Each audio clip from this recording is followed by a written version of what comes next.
5. Bonjour à tous. 5. Oui, alors 5, vous allez me dire, mais qu'est-ce que c'est que ce 5? 5, eh bien, c'est le nombre de fois où nous nous sommes vus. Aujourd'hui, c'est la 5e fois. Nous sommes à peu près à mi-parcours, un peu plus même, de ce mois de l'export. On va se revoir, je vous rassure. Je sais que votre cœur saigne et que vous dites « Oh mon Dieu, mais comment allons-nous vivre sans elle ?» Je reviendrai au mois de décembre 2021 au Dôme à Mutzig. Ne vous inquiétez pas, c'est prévu. Qu'est-ce que je vais vous parler de quoi aujourd'hui? Eh bien d'un trophée, tiens donc. Lequel? Eh bien le trophée ETI exportatrice. Entreprise, taille intermédiaire, exportatrice. Voilà, hein, c'est les grosses boîtes. C'est les grosses boîtes, là, c'est ceux où vous vous dites, un jour, je serai là-bas, moi aussi, peut-être. Peut-être des entreprises du CAC 40, je n'en sais rien. Moi, voilà, hein, je me désolidarise totalement de ce genre de choses. Mais enfin, c'est peut-être les entreprises sur lesquelles vous pourriez spéculer à un moment ou à un autre. En tout cas, nous allons découvrir ensemble cette entreprise lauréate et les partenaires qui l'ont accompagnée tout au long de cette remise de prix, parce qu'il faut être accompagné. Il faut qu'on nous tienne la main dans les moments comme ça. C'est les moments d'émotion, c'est les moments intenses. Et les entreprises, elles sont là, elles sont même en ETI. Bah, c'est comme des petits, c'est comme des gens, c'est des êtres humains qui souffrent, qui ont des sentiments comme vous et comme moi, qui ont peut-être une vie, une deuxième vie, voilà, parfois même des enfants illégitimes. Enfin voilà, c'est des gens qui ont des vraies vies. Il faut respecter ça, voilà. Hein. Et donc nous allons le découvrir. Mais avant de le découvrir, je vous rappelle, parce que je suis obligée de vous le rappeler, qu'il y a 2 entreprises en compétition actuellement pour avoir le prix coup de cœur. Il s'agit de Renéca et de MyFood France. Si vous allez voter pour l'une ou pour l'autre, certes, vous lui permettez d'accéder à la gloire, la notoriété, la célébrité et l'immortalité, mais peut-être aussi, vous pourrez repartir avec des cadeaux. Et nous, on aime ça, les cadeaux. Et c'est quoi ces cadeaux? Eh bien, c'est de la bagagerie Jump. 1960, Molsheim, Jump, français, LC6. Eh bien, vous pouvez gagner une valise, un sac baluchon et une petite trousse de toilette. Et si, comme moi, vous avez eu des cadeaux pourris à Noël, eh bien, vous serez peut-être content de repartir avec ça. Tout de suite, on va découvrir cette catégorie ETI exportatrice avec le lauréat et les partenaires.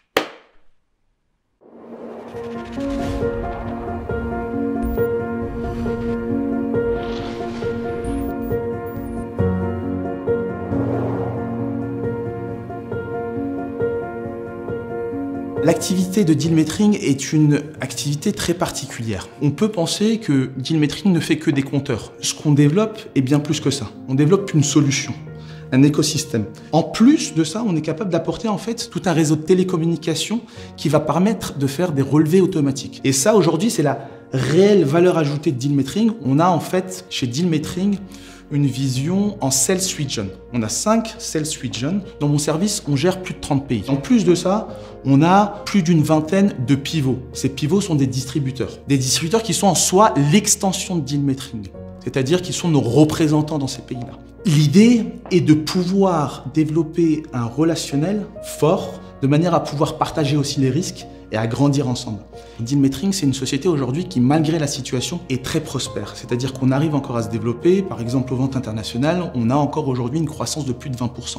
On a des femmes et des hommes aujourd'hui qui nous permettent de nous différencier et de nous adapter à ces demandes du marché. On a eu effectivement une note technique qui était bien plus élevée que celle de nos concurrents, malgré notre prix qui lui aussi était plus élevé.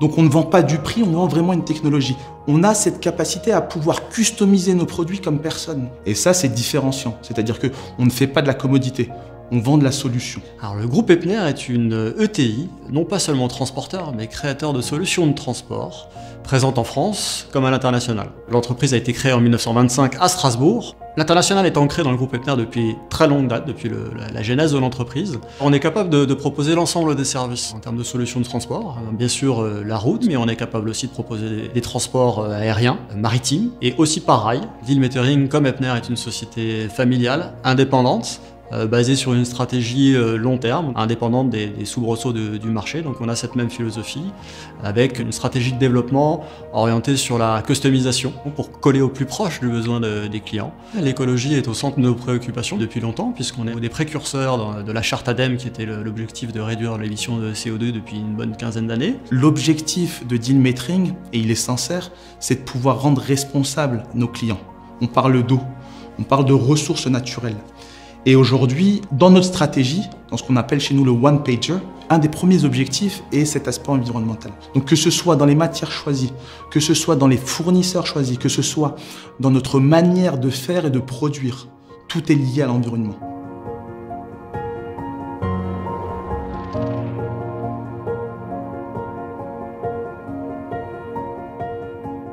Eh bien, nous sommes de retour en plateau pour découvrir, vous les avez déjà vus dans le film, découvrir les deux représentants qui sont venus chercher ce prix de l'ETI exportatrice, donc entreprise de taille intermédiaire. Il s'agit de Nordine Meignet. Bonjour Nordine, vous êtes directeur export.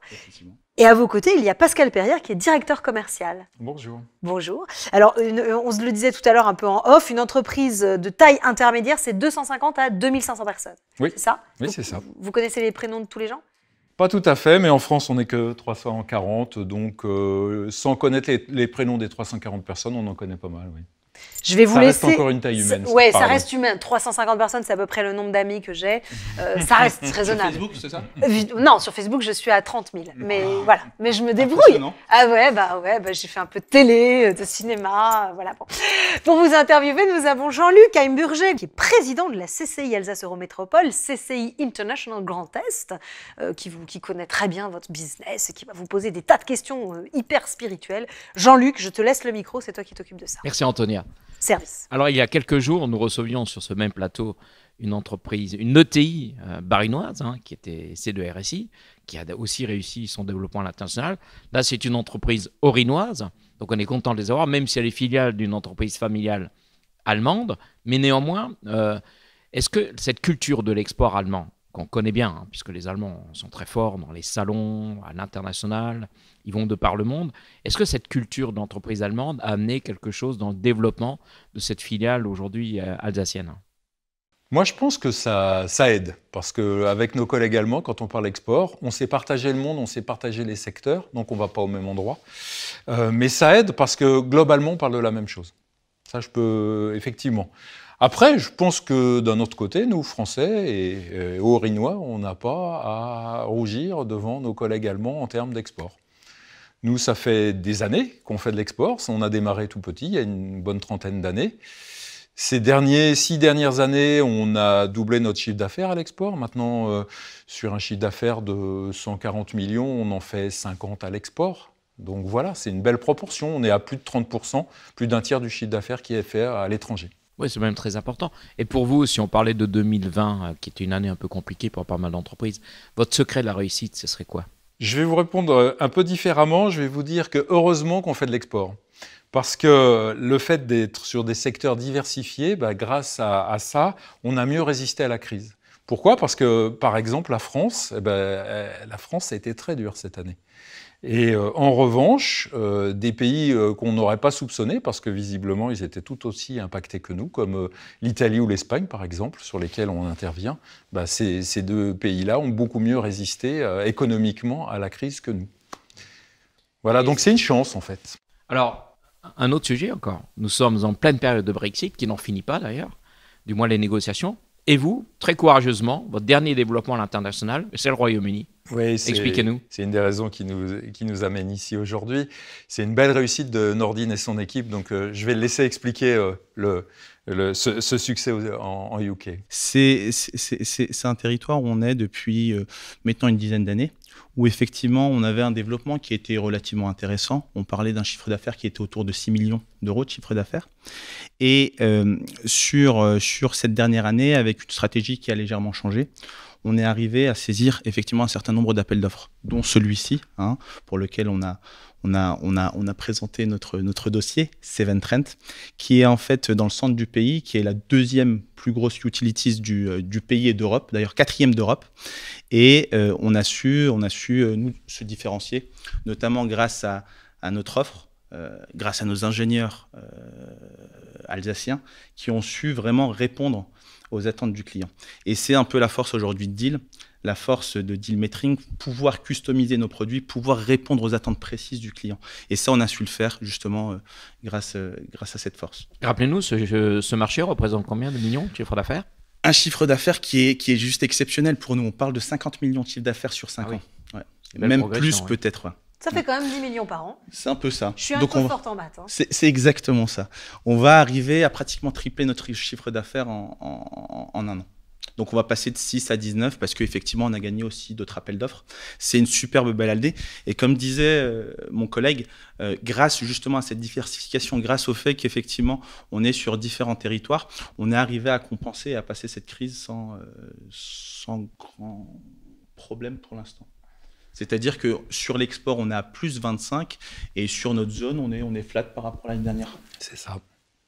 On a Sur pu cette note compenser. très positive, on va vous laisser vous saisir pour l'un du billet d'avion, pour l'autre du trophée. On a la chance que vous soyez 2 pour les prendre. Et puis on n'est pas nombreux dans le studio, mais on va vous applaudir et vous dire bravo pour ce prix ETI exportatrice. C'est toi qui as fait le dossier, alors je te... Merci. Merci à vous. Merci. On va vous laisser partir, vous allez voir, c'est très bien fait tout ça. Et pendant que nos lauréats s'en vont, eh bien, je vous dis à bientôt. Jean-Luc, on se revoit très vite, nous, pour la suite de ce mois de l'export. Et puis, n'oubliez pas que vous pouvez toujours voter pour le coup de cœur et nous retrouver vraiment en présentiel au mois de décembre prochain pour le trophée Alsace Export. À très bientôt.